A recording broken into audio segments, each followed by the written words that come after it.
Hello दोस्तों। Good morning, नमस्कार। आप सभी का स्वागत है आप सभी के अपने यूट्यूब चैनल परीक्षा की शिक्षा में। उम्मीद करता हूँ, आशा करता हूँ कि आप सभी स्वस्थ हैं, कुशल मंगल है। अपनी तैयारी जो है बढ़िया और अच्छे तरीके से आप सभी लोग कर रहे थे। जो भी क्लास में फर्स्ट टाइम आए हैं, पहली बार आए हैं, नए हैं, उन सभी को बता दी जाए हमारे चैनल पे जो है आपकी बीएड प्रवेश परीक्षा 2026 की आपकी तैयारी चाहते हो डेली बेसिस पे रेगुलर करवाई जाए, तो जिसे भी अपनी तैयारी पूरी करनी है, कंप्लीट करनी है, चैनल को सब्सक्राइब करके आप लोग हमारे साथ जुड़ जाएंगे। ठीक है, क्लास का समय देखिए, जीके जीएस की जो क्लास है सुबह 10 बजे डेली आप सभी को देखने को मिलती है। रीजनिंग की जो क्लास है दोपहर को 1 बजे, कला की जो क्लास है शाम को 4 बजे, हिंदी की जो क्लास है शाम को 7 बजे आप सभी को देखने को मिलती है। तो इसी टाइम पे आप सभी को क्लास से जुड़ के अपनी तैयारी को पूरा और कंप्लीट करना है। नीचे डिस्क्रिप्शन में इंस्टाग्राम टेलीग्राम का लिंक मिलेगा, तो इंस्टाग्राम पे फॉलो करेंगे, टेलीग्राम चैनल को ज्वाइन करेंगे। टेलीग्राम चैनल पर डेली बेसिस पे क्लास का अपडेट, एग्जाम का अपडेट, जो पीडीएफ वगैरह आपको देखने को मिल जाएगा, तो आप लोग जो है टेलीग्राम चैनल को ज्वाइन कर लीजिएगा। ठीक है, चलिए क्लास पे आएंगे।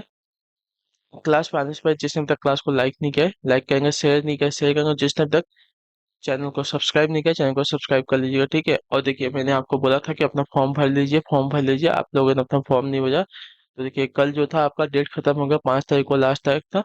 अब 10 तारीख तक आपको जो है डेट है, लेकिन उसमें क्या है, 500 रुपये आपको एक्स्ट्रा देके फॉर्म भरना पड़ेगा यूपी बीएड वालों का। ठीक है, अभी तक बिहार बीएड वालों का फॉर्म नहीं आया है, मे भी 20 तारीख तक जो है उनका फॉर्म आ जाए। और उसका जो है झारखंड बीएड वालों का फॉर्म तो आ चुका है, उनका भी जो है 10 तारीख में भी लास्ट है। ठीक है, झारखंड वालों का भी शायद 10 तारीख तक लास्ट है, तो वो लोग भी अपना जो है फॉर्म भर के खत्म करेंगे। ठीक है, बाकी यूपी बीएड वालों का लास्ट चांस है, तो वो भी अपना फॉर्म जो है 10 तारीख तक 500 रुपये एक्स्ट्रा देके भर के खत्म कर देंगे। ठीक है, चलिए पहला क्वेश्चन देखेंगे। अब क्वेश्चन पे आते हैं। पहला क्वेश्चन देखिए ध्यान से और उत्तर दीजिएगा, राइट आंसर क्या होगा। ठीक, जीवाश्म किस प्रकार के सेल में पाई जाती है? जीवाश्म जो है किस प्रकार के सेल में पाई जाती है, इसका राइट आंसर क्या हो जाएगा? आग्नेय, परतदाल सेल, रूपांतरित सेल, या इनमें से कोई नहीं? तो देखिए ये जो है परतदाल सेल में पाई जाती है, तो ऑप्शन नंबर हमारा बी जो दिएगा आपका राइट आंसर होगा। क्लियर होगा इसके बारे में? परतदाल, परतदाल या औषधि सेलों में जो है जीवाश्म पाई जाती है। क्लियर।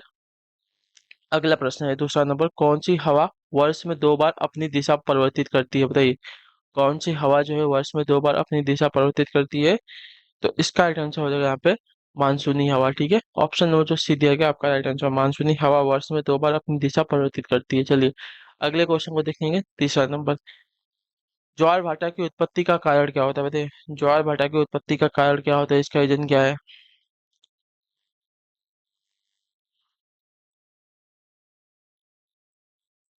तो सूर्य एवं चंद्रमा का, या कि गुरुत्वाकर्षण की शक्ति। ठीक है, ऑप्शन नंबर जो हमारा सी दिया गया आपका राइट आंसर, ज्वार भाटा की उत्पत्ति का कारण जो है सूर्य एवं चंद्रमा की गुरुत्वाकर्षण शक्तियां हैं, इनमें चंद्रमा की गुरुत्वाकर्षण शक्ति का प्रभाव अधिक होता है। क्लियर। तो ऑप्शन नंबर जो हमारा सी दिया गया है राइट आंसर। अगले क्वेश्चन को देखेंगे क्या दिया गया है। क्वेश्चन नंबर 4 है, वन्य प्राणी सप्ताह प्रतिवर्ष कब से कब तक मनाया जाता है? बताइए वन्य प्राणी सप्ताह जो है कब से कब तक प्रतिवर्ष जो है मनाया जाता है? तो इसका उत्तर हो जाएगा ऑप्शन नंबर ए, 1 से 7 अक्टूबर। ठीक है, वन्य प्राणी सप्ताह प्रतिवर्ष जो है 1 से लेकर 7 अक्टूबर तक जो है मनाया जाता है। उसका उद्देश्य जो है वन्य जीव एवं पर्यावरण की सुरक्षा को जागरूक करना था। ठीक है, अगला प्रश्न देखेंगे आपके सामने 5वां नंबर, उत्तर प्रदेश की कुल आबादी भारत की आबादी का कितना प्रतिशत है? बताइए उत्तर प्रदेश की कुल आबादी जो है भारत की आबादी का लगभग कितना प्रतिशत है? तो इसका राइट आंसर हो जाएगा 16.4% है। ठीक है, ऑप्शन नंबर जो ए दिया गया आपका राइट आंसर हो जाएगा। ठीक है, उत्तर प्रदेश की कुल आबादी भारत की आबादी का जो है 16.4% है। अगले क्वेश्चन को देखेंगे, छठा नंबर है, बताइएगा राइट आंसर, सुविख्यात सूर्य मंदिर किस स्थान पर निर्मित है? बताइए सुविख्यात सूर्य मंदिर जो है किस स्थान पर निर्मित है?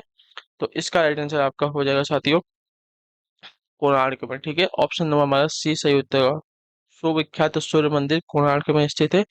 इस मंदिर का निर्माण जो है उड़ीसा के राजा नरसिंह देव प्रथम ने करवाया था। ठीक है, कोणार्क का सूर्य मंदिर विश्व विरासत स्थल सूची में भी शामिल है। ठीक है, चलिए अगला है 7वां प्रश्न, उत्तर दीजिएगा। किस सिख गुरु ने खालसा पंथ की स्थापना की थी? बताइए किस सिख गुरु ने जो है खालसा पंथ की स्थापना की थी? तो इसका राइट आंसर आपका हो जाएगा गुरु गोविंद सिंह ने। ठीक है, सिखों के 10वें एवं अंतिम गुरु थे गुरु गोविंद सिंह, जिन्होंने खालसा पंथ की स्थापना की थी। ठीक है, क्लियर। चलिए देखिए, जस्ट अभी अभी सो को उठाऊं, और थोड़ी सी हो सकती है कि जो जबान है लड़खड़ाए, लेकिन मैं भी कोशिश कर रहा हूँ कि अपनी क्लास जो है अच्छे से कंप्लीट हो जाए, क्योंकि ऑलरेडी लेट हो चुका है और लेट करेंगे तो ज़्यादा दिक्कत हो जाएगी। ठीक है, तो उससे पहले आपकी क्लास कंप्लीट कर दूँ तो अच्छी बात है। ठीक है, निम्नलिखित में से कौन सा वीरता पुरस्कार है बताइए, निम्नलिखित में से कौन सा आपका वीरता पुरस्कार है। तो देखिए, वीरता पुरस्कार की बात करेंगे तो आपका राइट आंसर परमवीर चक्र हो जाएगा। ठीक है, ऑप्शन नंबर हमारा सी जो दिएगा आपका राइट आंसर हो जाएगा।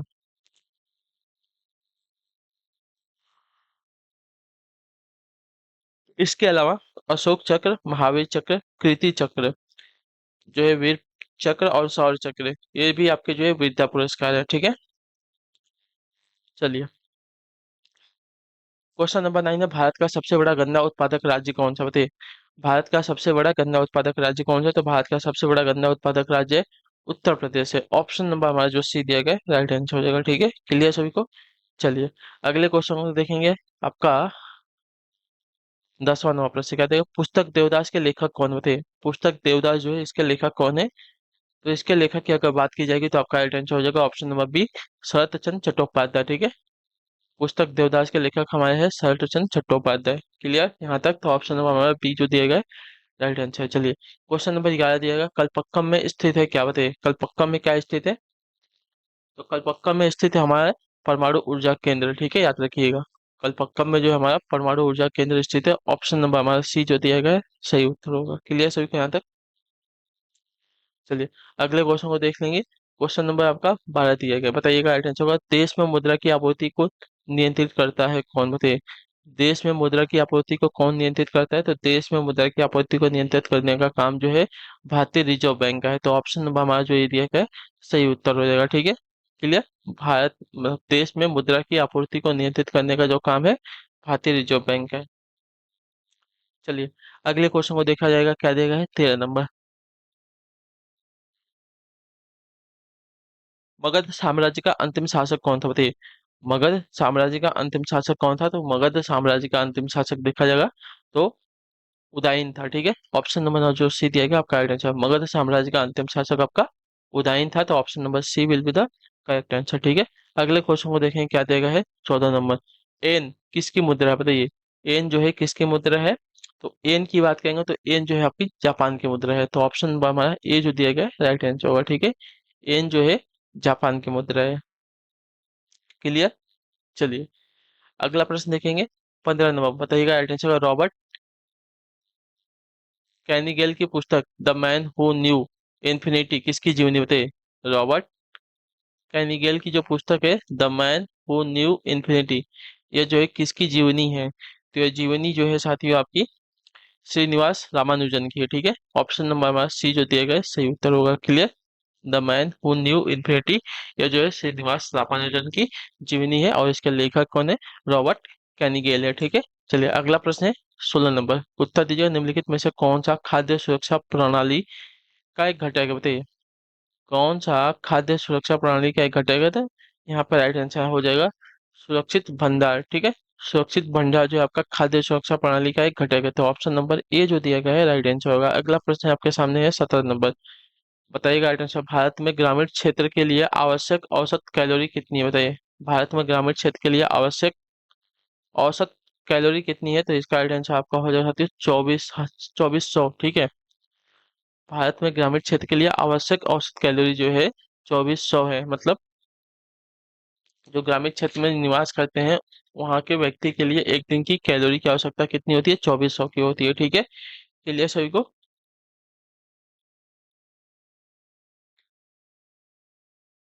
और जो शहर में रहते हैं उनके लिए जो आपका 2100 है। ठीक है, अगला प्रश्न 18 नंबर, भारत के राष्ट्रपति को उनके कार्यकाल की समाप्ति से पूर्व महाभियोग करने के लिए किसकी अनुशंसा अनिवार्य है बताइए।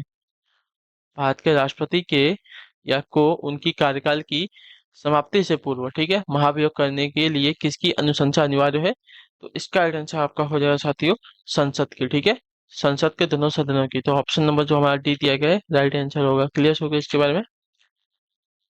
भारत के राष्ट्रपति को उनके कार्यकाल की समाप्ति से पूर्व महाभियोग करने के लिए संसद के दोनों सदनों की अनुशंसा अनिवार्य है। ठीक है, संविधान के अनुच्छेद 61 के तहत जो है राष्ट्रपति पर संविधान का उल्लंघन करने पर संसद द्वारा महाभियोग चलाकर उसे पद से हटाया जा सकता है। ठीक है, चलिए, अगला क्वेश्चन देखेंगे आपका 19 नंबर। क्या देगा, भारतीय संविधान में कितने प्रकार की न्यायिक आदेश, बताइए भारतीय संविधान में कितने प्रकार के न्यायिक आदेश है। तो भारतीय संविधान में अगर देखा जाएगा तो आपका राइट आंसर हो जाएगा 5 प्रकार के न्यायिक आदेश है। ऑप्शन नंबर हमारा जो ए दिया गया है राइट आंसर होगा। ठीक है, भारतीय संविधान में 5 प्रकार के न्यायिक आदेश है। क्लियर। बंदी, प्रत्यक्षीकरण, परमादेश, उत्प्रेषण, प्रतिषेध और अधिकार परीक्षा, ये हमारे क्या है, 5 न्यायिक आदेश है जो कि अनुच्छेद 32(2) के तहत सर्वोच्च न्यायालय के मौलिक अधिकारों के प्रवर्तन के लिए परिस्थिति के अनुसार दिए गए हैं। ठीक है, चलिए। 20वां नंबर है, चित्तौड़गढ़ में विजय अस्तमनी की टावर ऑफ विक्ट्री किसने बनवाया था। चित्तौड़गढ़ में विजय अस्तमनी की टावर ऑफ विक्ट्री जो है किसने बनवाया था। तो इसका राइट आंसर आपका हो जाएगा यहाँ पे राणा कुंभा ने। ठीक है, ऑप्शन नंबर जो हमारा बी दिया गया आपका राइट आंसर होगा। चित्तौड़गढ़ में विजय स्तंभ का निर्माण जो है राणा कुंभा ने मालवा के शासक महमूद खिलजी पर विजय की स्मृति में करवाया था। ठीक है, चलिए। क्वेश्चन नंबर आपका 21, 21 नंबर। स्वराज मेरा जन्मसिद्ध अधिकार है और मैं इसे लेकर रहूंगा, नारा किसने दिया था, बताइए। स्वराज मेरा जन्मसिद्ध अधिकार है और मैं इसे लेकर रहूंगा, यह नारा जो है किसने दिया था। तो यह नारा देने वाले जो है व्यक्ति का नाम है बाल गंगाधर तिलक। ऑप्शन नंबर हमारा जो दिया गया है सी वाला विकल्प आपका राइट आंसर हो जाएगा। ठीक है, तिलक ने मराठा एवं केसरी नामक पत्रों का प्रकाशन किया था। ठीक है, और 1916 ईस्वी में बेलगांव में होम रूल लीग की स्थापना की थी। ठीक है, चलिए। अगला है आपका 22, 22 नंबर। क्षेत्रफल की दृष्टि से भारत का सबसे बड़ा राज्य कौन सा है, बताइए। क्षेत्रफल की दृष्टि से भारत का सबसे बड़ा राज्य कौन सा है। तो क्षेत्रफल की दृष्टि से सबसे बड़ा राज्य जो है भारत का राजस्थान है। ठीक है, तो ऑप्शन नंबर हमारा जो सी दिया गया आपका राइट आंसर हो जाएगा। उसके बाद मध्य प्रदेश, उसके बाद आपका महाराष्ट्र, फिर हमारा जो है उत्तर प्रदेश। ठीक है, चलिए। पहले नंबर पे राजस्थान, दूसरे नंबर पर महाराष्ट्र, तीसरे नंबर पे सॉरी, दूसरे नंबर पे मध्य प्रदेश, तीसरे नंबर पर महाराष्ट्र, चौथे नंबर पे उत्तर प्रदेश। ठीक है, चलिए। आपका है 23वां प्रश्न। भारत की भारत के किस राज्य के पास जो है सबसे लंबा समुद्री तट है, बताइए। भारत के किस राज्य के पास जो है सबसे बड़ा या सबसे लंबा जो है समुद्री तट है। तो इसका राइट आंसर हो जा सकते हो गुजरात के राज्य के पास। ठीक है, ऑप्शन नंबर हमारा जो बी दिया गया आपका राइट आंसर, भारत के गुजरात राज्य के पास जो है सबसे लंबा समुद्री तट है। ठीक है, चलिए। अगले क्वेश्चन को देखेंगे।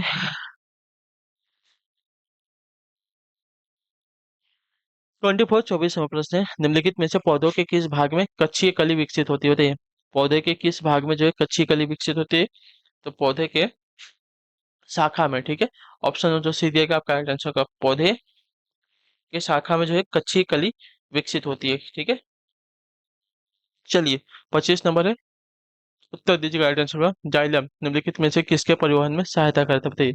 जाइलम जो है निम्नलिखित में से किसके परिवहन में सहायता करता है। तो जाइलम जो है हमारा उत्तर हो जाएगा यहाँ पे पानी के। ठीक है, ऑप्शन नंबर जो हमारा बी दिया गया आपका राइट आंसर। जाइलम जो है पानी के परिवहन में पौधे की सहायता करता है, याद रखिएगा। तो ऑप्शन नंबर हमारा जो बी दिया गया आपका राइट आंसर होगा। यह पतली एवं लंबी नलिकाओं के रूप में जो है पौधे की जड़ों से लेकर पत्तियों तक फैले होते हैं। ठीक है, तथा इनके द्वारा भूमि से अवशोषित जल एवं खनिज लवणों को जो है पत्तियों तक पहुंचाने का कार्य करते हैं। ठीक है, चलिए। तो इसी के साथ जो क्लास है आज की यहाँ पे पूरी हो गई, कंप्लीट हो गई। उम्मीद करता हूँ आपसे को क्लास जो अच्छी लगी, पसंद है, अपना जो फीडबैक है क्लास का नीचे कमेंट दीजिएगा।